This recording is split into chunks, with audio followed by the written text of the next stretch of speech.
man named Lemuel Gulliver wakes up in his messy New York apartment and goes on with his morning routine. He talks to his superhero toys on a shelf and dances in the shower, showing us his goofy side. Gulliver works in the mailroom of a New York newspaper company. That day, he meets a new employee named Dan and befriends him. Gulliver is Dan's boss in the mailing department. As the two deliver their mail for the day, they come across Gulliver's longtime crush and a journalist named Darcy Silverman. He has been in love with her for years, but has never confessed. Later that day, Dan brings out a notice that says he has been promoted to head of the mail department on his first day. Gulliver has been working in the facility for 10 years, but no one there respects him. Dan claims that Gulliver is scared to talk and will never progress in life other than his mailroom job. A distressed Gulliver is walking out of the office and notices Darcy working late. He gathers up courage and goes to her cabin to ask her out. However, his nerves get the best of him, so instead, he picks up a random paper from her desk and heads out. Darcy asks him if he wants to apply for a travel writing assignment. A nervous Gulliver agrees and has to submit a travel blog the following day. At home, he copies and pastes several articles from the internet for the blog. The following day at work, he submits it to Darcy, who is impressed by his writing skills and provides him with a new task. She wants him to travel to the Bermuda Triangle and write an article about the legends of ships mysteriously disappearing there. To impress her, Gulliver agrees. Darcy arranges a contact and a boat for him. Gulliver flies to Bermuda the very next day, where he is picked up by a man. He takes Gulliver to a rented boat and shows him how to use it. The journey is pretty simple as the boat is automated. Gulliver finally sails for the Bermuda Triangle alone in the boat. For the first few hours, he enjoys himself by reading How to Build a Robot magazines and drinking several cans of Coke. He soon falls asleep. Sometime later, he wakes up to a massive wave in front of him. A sea storm hits and he quickly puts a life jacket on. The boat shakes vigorously in the water. Gulliver turns around to see an enormous sea tornado coming his way. Gulliver, with his boat, is sucked on top of the tornado, then right into its eye. The screen goes black. When Gulliver opens his eyes, he cannot move his body. He looks down and is surprised when he sees some tiny men standing on top of his chest. Their leader introduces himself as the Commander Edward Edwardian of the Lilliput. The camera zooms out, showing us a crowd of tiny people standing around Gulliver. He is pinned to the ground with tiny ropes and wood. Commander Edward calls Gulliver a beast. A confused Gulliver yells in fear and breaks free from the ropes easily. Thinking that this is a dream, he tries closing his eyes. Edward orders his soldiers to bring the beast down. The soldiers attach their hooks to Gulliver's pants and make him fall unconscious. When he wakes up, Gulliver finds himself tied to a cart and being pulled into the kingdom of Lilliput. The tiny civilians come out of their houses to get a look at the beast. He is pulled into the royal palace and presented to the king of Lilliput, King Theodore. The king's daughter, Princess Mary, pities Gulliver and asks Edward if the restraints are necessary. Edward claims that Gulliver is a spy from their enemy kingdom, Blefuscia. Gulliver finally speaks and asks the king where he is. King Theodore's secretary, Jinx, tells him that he is in Lilliput, the greatest nation in the world. Gulliver thinks this is a prank and asks the non-existent cameraman to show himself. In the following scene, we see Gulliver imprisoned inside a cave.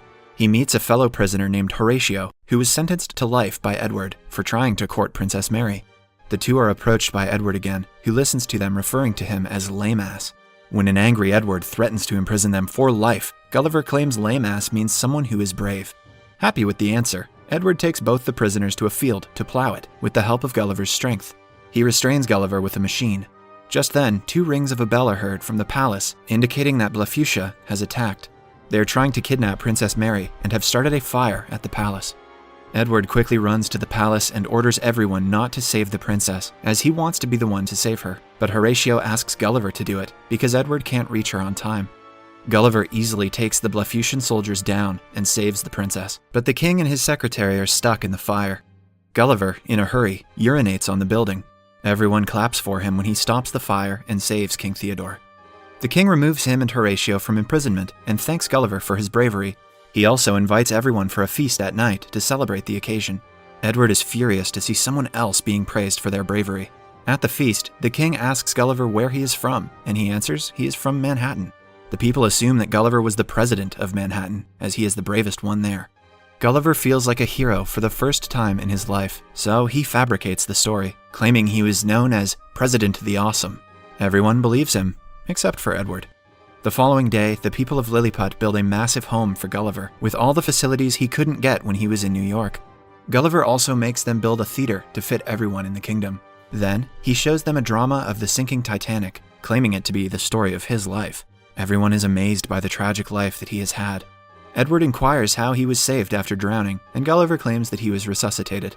Later, Horatio asks Gulliver to help him impress Princess Mary, and Gulliver agrees. The two go to the palace, and Horatio approaches the princess.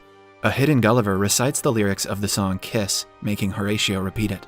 By the end of it, the princess starts to fall for Horatio, but she is called by Edward, who has come to court her. The two have been destined to get married, as Edward is the bravest of the kingdom. Princess Mary isn't fond of Edward, but she cannot seem to get rid of him. Somewhere else, the search party finds the washed-up boat with cans of Coke. Gulliver comes to the scene and finds his phone is still working. He has 12 voice messages from Darcy. Turns out she is furious to have found out about Gulliver's plagiarized article. She has to now sail on the same trail Gulliver came through to do the Bermuda Triangle research herself. Gulliver now doesn't want to go back to New York and face her, so he decides to stay in Lilliput permanently. Edward is not happy about the decision and tells the king he is suspicious of Gulliver. The king dismisses him, claiming that he trusts Gulliver. Because of his stay, the king gives Gulliver the title of the new general and demotes Edward to vice-general. A jealous Edward turns Lilliput's defense system off, making it easier for their enemies Blefuscia to attack. Blefuscian soldiers and their king see this and plan to attack Lilliput immediately. They approach the kingdom through waters and launch cannonballs towards Lilliput. Being the general, now it is Gulliver's responsibility to stop them.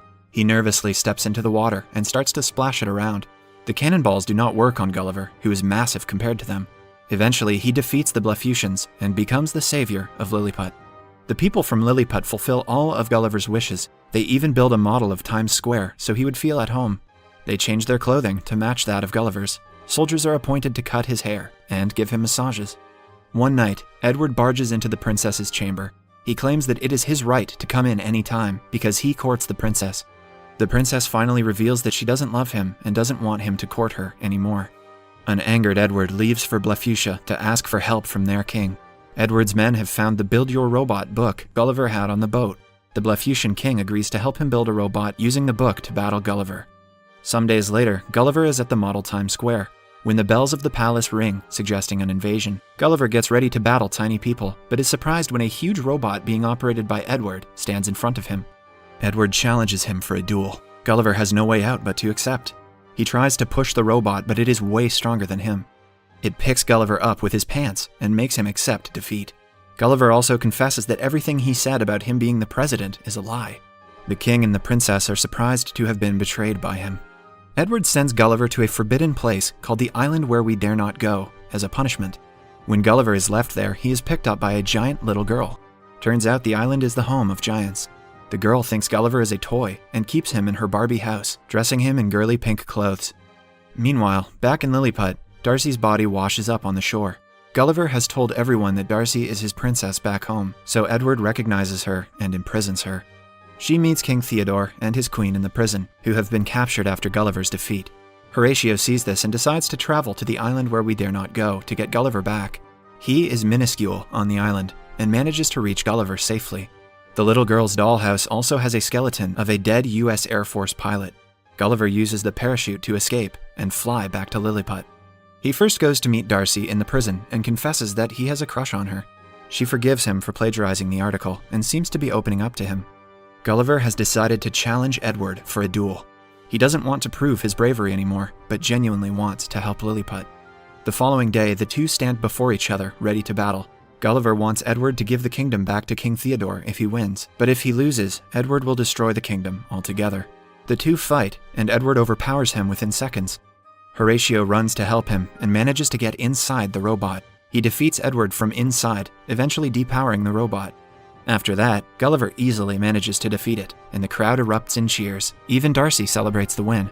Because of Horatio's bravery, he is provided permission to court Princess Mary. The two finally kiss. But just then, Edward, who has reached the point of insanity, takes the princess hostage. But the princess, finally having enough of Edward, beats the traitor up in frustration.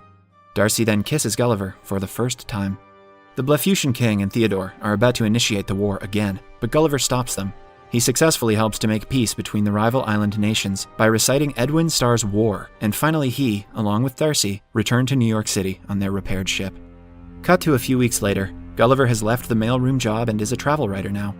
He and Darcy are in a happy relationship. Gulliver has just completed a travel assignment, and the movie ends as the two walk out of Darcy's office,